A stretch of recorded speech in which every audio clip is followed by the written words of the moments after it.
Ces dernières semaines, rien ne va plus pour Isabelle Morini-Bosc. La journaliste et chroniqueuse de Cyril Hanouna dans Touche pas à mon poste, C8, fait face à plusieurs mauvaises nouvelles. Tout d'abord, elle est confrontée à l'état de santé préoccupant de son mari Alain Morini. Ensuite, c'est elle qui finit à l'hôpital. Désormais, un dernier coup dur l'achève. Elle est connue pour donner son avis autour de la table de TPMP. Mais Isabelle Morini-Bosc est avant tout journaliste pour RTL, station de radio où elle officie depuis 1990.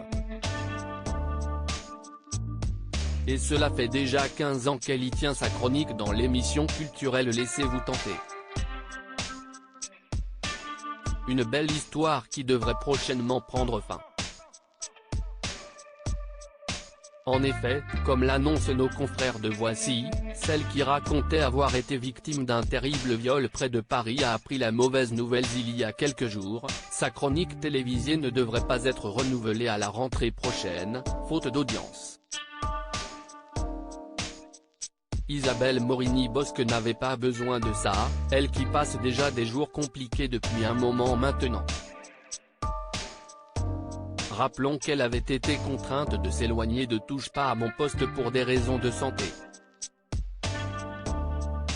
J'aurais adoré y être comme prévu mais j'étais à l'hôpital de Rueil pour la bonne cause, mon mari sortant au bout de 4 mois, la quille pour lui, toujours les béquilles pour moi, les deux font la paire, avait-elle ainsi confié sur Twitter, justifiant ainsi son absence du plateau de C8 pour la dernière émission de la saison. Quelque temps plus tôt, elle avait évoqué son accident, révélant qu'une stupide chute avait entraîné une stupide entorse.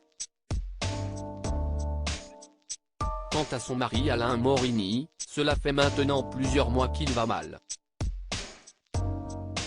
Il a subi plusieurs opérations avec un pronostic vital engagé et j'ai préféré me mettre en retrait pour m'occuper de lui.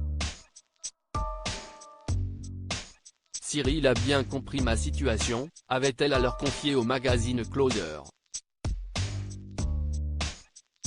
Puis, au micro de Jordan Deluxe, la chroniqueuse de 65 ans avait révélé que son cher époux souffrait d'une pathologie très commune et pas bénigne, sans toutefois en dire plus.